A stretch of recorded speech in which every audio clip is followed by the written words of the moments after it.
하영창입니다. 시청자 여러분, 토지 투자에도 정석이 있습니다. 지난 11회 동안 제가 전원주택 개발하는 정석에 대해서, 토지 투자 및 개발에 대한 정석에 대해서 설명드렸습니다. 도시 근교에 전원주택을 짓거나 아니면 한강변, 금강변에 전원주택 짓는 거, 그리고 전원주택 단지, 그리고 균형주택, 제주도까지 개발 사례를 제가 6가지 설명드리면서 토지 고르는 안목을 제가 설명을 드렸습니다. 이제는 이번 시간에는 제가 5단계로 해서 토지 투자를 잘하는 법을 설명드리도록 하겠습니다. 개발 호재 지역을 쫓아서 묻지마 투자하는 것이 아니고 과학적 투자를 하시라는 것이죠.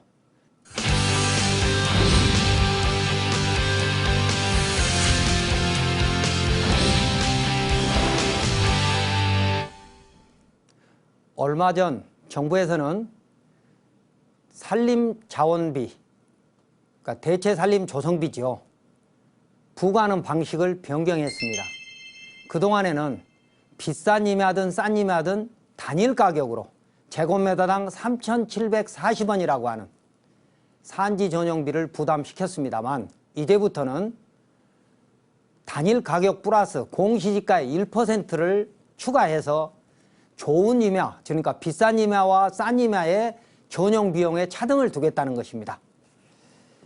이 강의는 시청자 여러분을 위해서 기획한 것이므로 여러분이 토지 투자를 함에 있어서는 반드시 판단하고 여러분은 책임하에 투자하시기 바랍니다.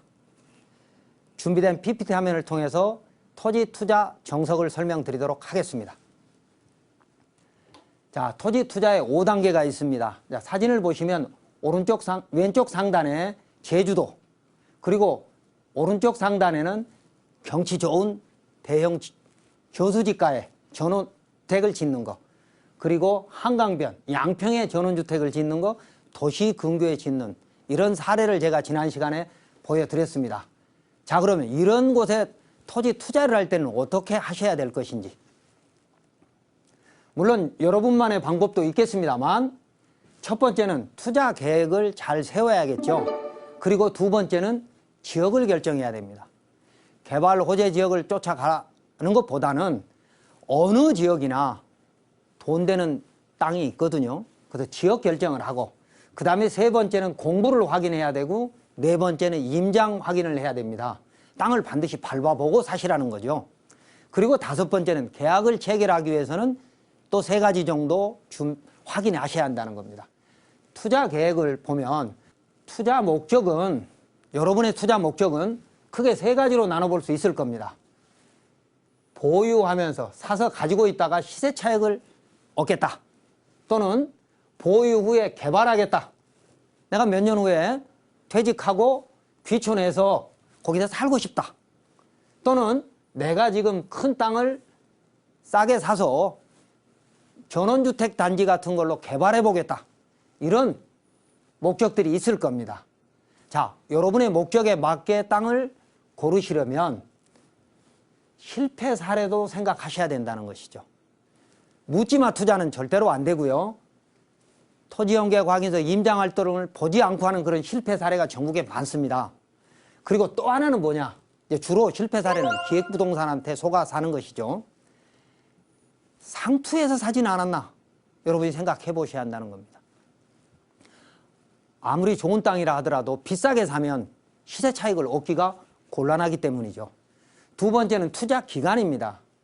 자, 투자 기간은요, 토지는 반드시 장기여야 합니다. 단기는 1, 2년 미만의 기간을 우리는 단기라고 얘기를 하는데, 단기 투자를 하게 되면 결국 투기가 될 수밖에 없습니다. 왜냐하면 이 비도시 지역 토지의 가치는 5년, 10년 후에 만들어지는 것이기 때문이죠.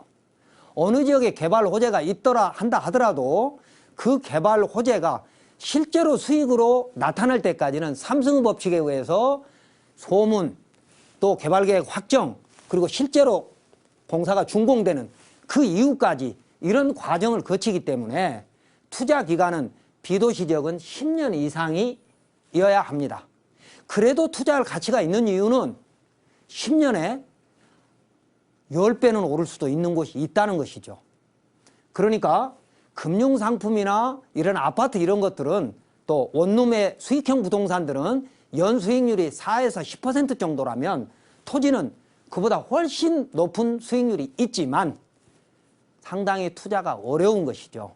그래서 묻지마 투자를 하시면 실패할 수도 있는 것이고, 여러분이 장기간 잘 골라서 장기간 묻어둔다면 또는 개발해 간다면 큰 수익을 낼 수 있기 때문에 투자 기간은 반드시 장기로 보여야 되고 단기로 봐서는 안 된다는 것입니다. 이때 양도세도 같이 조심하셔야 되고요. 투자 규모로 보면 일반인들이 보통 투자하는 것은 5천에서 한 1억 정도입니다.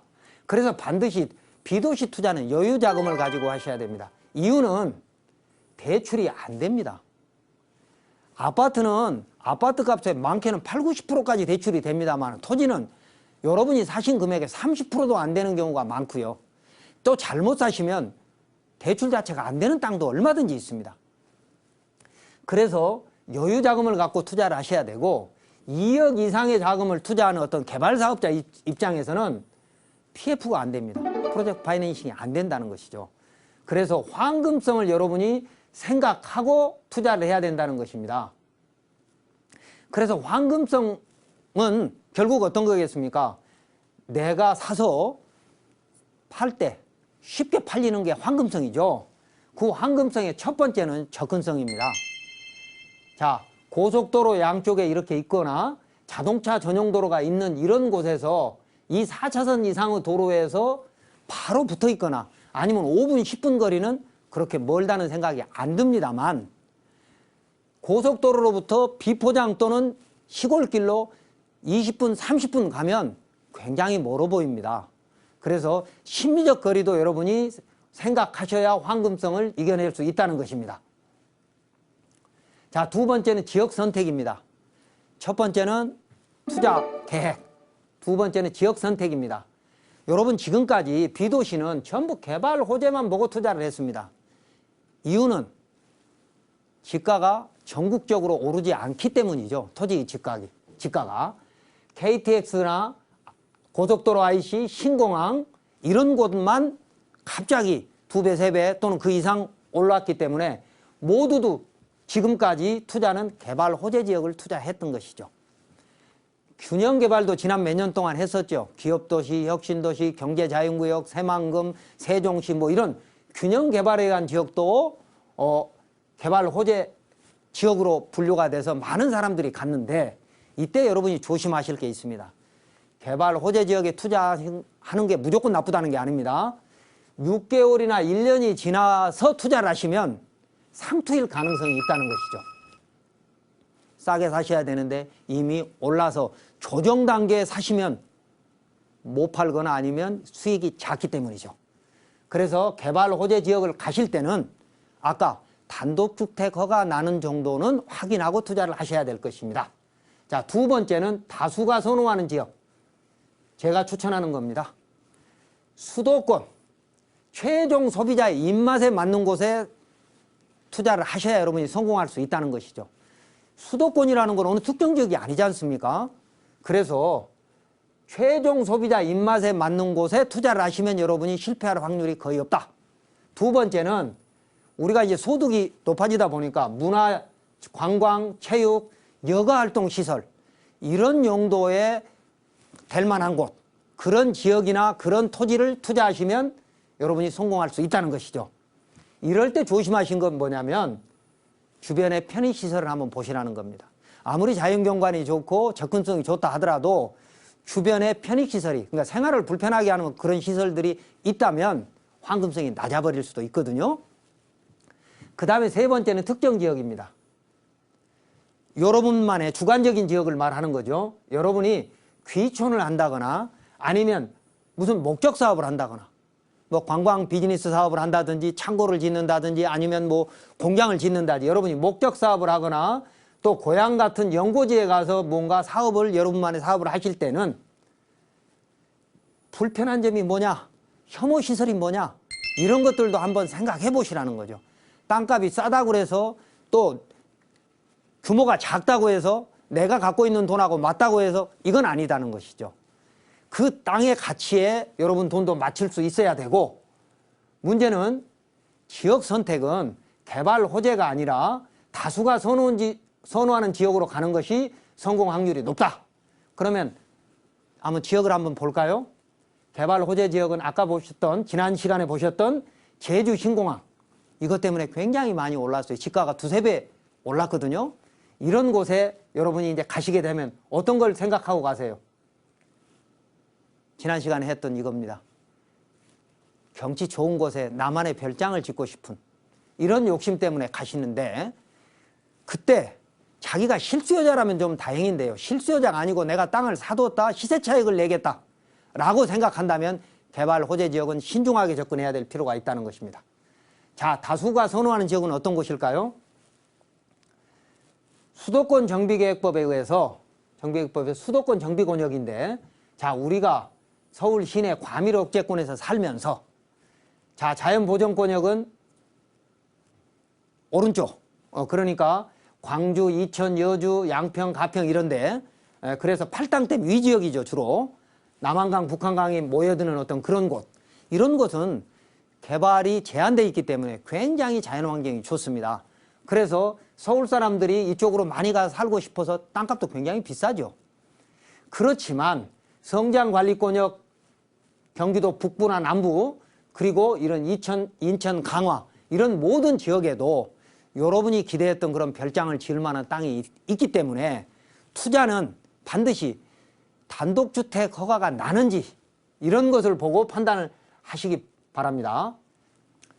자, 그래서 지역 선택은 그렇게 하시는 거고, 세 번째는 이제 공부를 확인하는 것입니다. 이 공부 확인은 여러분이 이미 지난 11번에 걸쳐서 충분히 공부했기 때문에 제목만 읽고 간단하게 지나가겠습니다.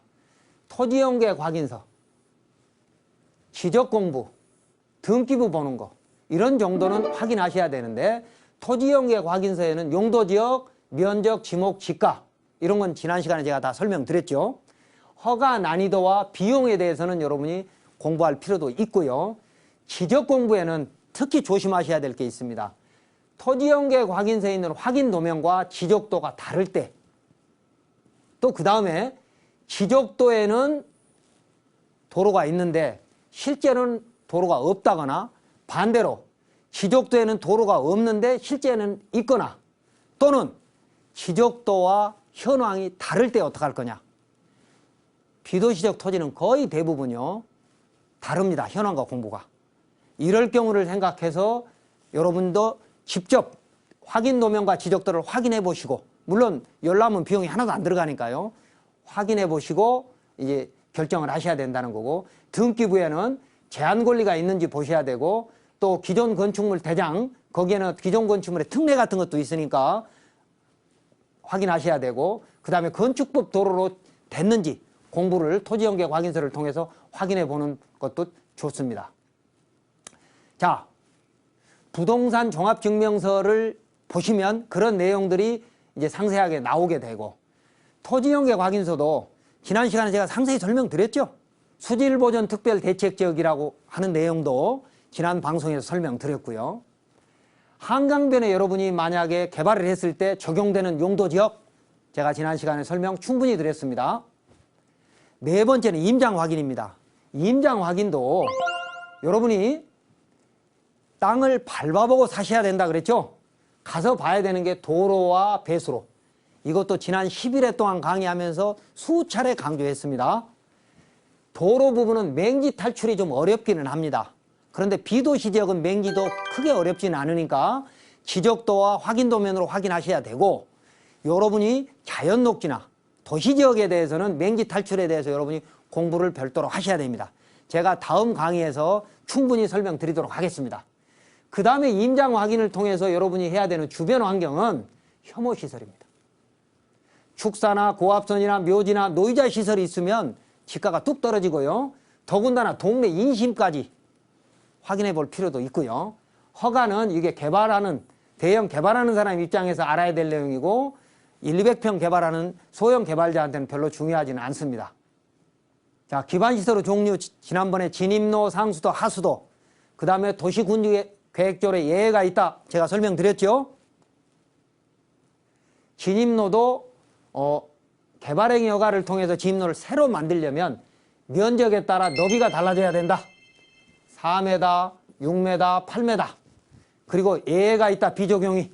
지난 시간 다시 해당해 보시기 바랍니다.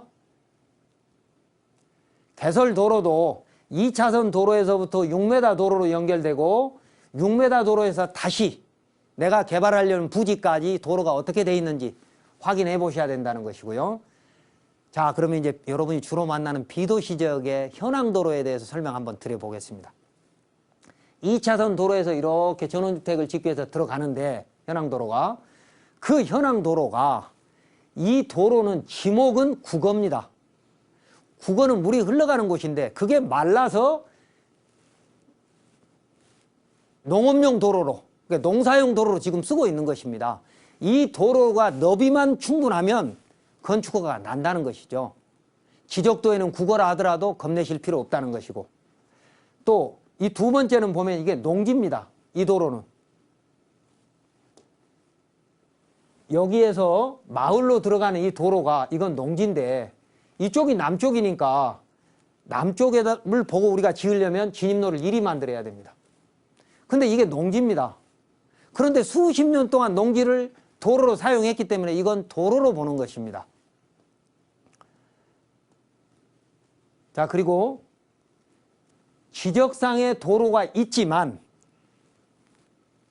건축법에 의한 도로로 지정되지 않는 도로는 도로로 보기가 어렵습니다만 비도시 지역에 오게 되면 너비만 충족되면 도로로 볼 수 있는 것입니다. 지적상의 도로도요. 그 다음에 두 번째는 상수도인데 상수도는 이런 맨홀 뚜껑들을 보시면 주변에 상수도가 왔는지 안 왔는지 알 수 있을 거고요. 하수도도 마찬가지죠. 여기는 하수도를 소하천에 버리는 겁니다만 하수도 맨홀이 있거든요. 오수와 우수라고 하는 맨홀이 있으니까 주변을 한번 살펴보시고 비도시 지역에는 거의 없습니다. 그러나 하수처리구역인 경우에는 있습니다. 토지연계 확인서에 하수처리구역 이렇게 나오면 한번 살펴볼 필요도 있는 것이죠. 자, 주변 환경을 보시면 묘지가 이렇게 있는 이건 제주도 묘지입니다. 이런 건 애교이고요. 만약에 주변에 공설묘지가 있다, 집단묘지가 있다 그러면 이건 투자하시면 안 되는 땅이죠. 그 다음에 고압선이 지나간다. 그러면 고압선이 건강이 굉장히 안 좋다고 하기 때문에 고압선 인근에는 토지 투자 못 하시는 거죠. 그 다음에 축사. 9가지 종류의 축사, 냄새, 그리고 벌레가 날아드니까 안 되는 것이죠. 그 다음에 이제 다섯 번째는 계약 체결입니다. 자, 여러분이 1단계에서부터 4단계까지 검토를 했다면 이제는 계약 체결을 해야 되는데 계약 체결을 하기 전에 제일 먼저 보셔야 될 게 뭡니까? 내가 살려고 하는 땅의 시세가 적당한지 그리고 내 땅에 내재 가치가 있는지 이 두 가지를 보셔야 되는데 시세를 확인하기 위해서는 비도시적 토지는 아파트처럼 객관적인 시세가 없어요. 거래된 사례가 있어도 규격이 전부 다르기 때문에 필지마다 규격이 다르기 때문에 객관적인 시세를 추천해낼 수가 없다고요. 그럴 때는 어떻게 해야 되느냐? 중개사무실, 공인중개사 사무실에 가서 두세 군데에 가서 비교해보면 시세를 찾을 수 있거든요. 그렇게 해서 시세를 찾고 제가 그동안 설명드렸던 토지연계획과 임장활동을 통해서 단독주택 허가가 나는지에 대한 내재가치를 확인한 후에 두 번째 이제 계약서에 들어가야 되는데 계약 조건에는 만약에 공부와 현황이 다를 때 어떡할 거냐? 공부와 현황은 거의 많이 다르다고 그랬죠. 여러분이 지적도나 도면을 들고 현장을 가서 보시고 현장의 땅과 실제 공부가 다른지 어떤지 보시고요. 만약에 당장 개발할 것 같으면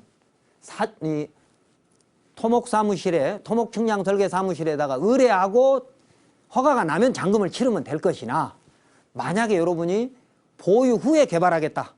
당장 개발을 않겠다라고 한다면 사전 결정이나 사전 심의를 받아볼 필요도 있습니다. 여기에는 물론 비용이 들어가죠.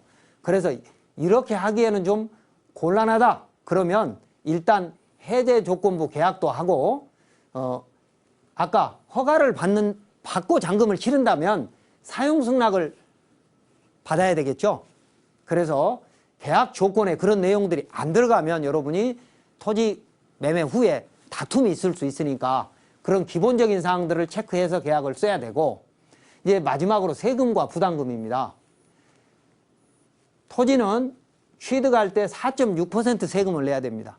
아파트는 1%죠. 농지는 3.4%입니다. 일반 토지보다 조금 싸죠. 그 다음에 보유하는 기간에는 재산세를 내는데 종합합산과세, 별도합산, 분리과세 이렇게 나눠지는 건데, 한마디로 사용하고 있는 땅은 재산세가 작고 사용하지 않고 그냥 묵혀둔 땅은 비싸다, 이런 정도만 생각하시면 되고요. 그 다음에 양도세는 비사업용 토지가 아닌 경우에 일반 세율에 해서 9에서 38%입니다. 금액에 따라 다르죠. 그런데 2년 미만은, 토지는 2년 미만은 40%, 1년 미만은 50%입니다. 양도 차이게. 그러니까 여러분이 합법적인 투자를 하시게 되면 세금에 다 뺏기는 것이죠. 그래서 장기 보유를 해서 적어도 2년 이상 보유를 해야 되고, 3년이 넘으면 장기 보유 특별 공개도 있지 않습니까? 그래서 10년 이상 보유하게 되면 주변 개발이 돼서 집가도 올라갈 뿐만 아니라 양도세도 충분히 줄어들 수 있기 때문에 토지 투자는 장기 투자를 해야 되는 것입니다. 5번째, 계약 체결 단계까지 정석에 따라서 여러분이 투자하신다면 여러분 토지 투자는 성공할 수 있습니다. 첫 번째는 투자 계획, 두 번째는 지역 선택, 세 번째는 공보 확인, 네 번째는 반드시 임장 확인, 그리고 5번째는 계약 체결. 각각의 단계에 대해서 세부적인 사항은 여러분이 또 더 공부하시면 좋을 것이고요. 개발 호재 지역에 묻지마 투자가 아닌 제대로 된 투자를 해주신다면 여러분이 토지 투자에 성공할 수 있을 겁니다. 자, 오늘 준비한 내용은 여기까지입니다. 토지 투자는 어렵지만 여러분이 지난 12회 동안 강의한 내용을 잘 반복해서 들으시고 정석대로 투자를 해주시기 바랍니다. 다음 이 시간에는 여러분이 제일 궁금해하시는 맹지, 그리고 맹지 탈출에 대해서 설명하도록 하겠습니다. 시청자 여러분, 감사합니다.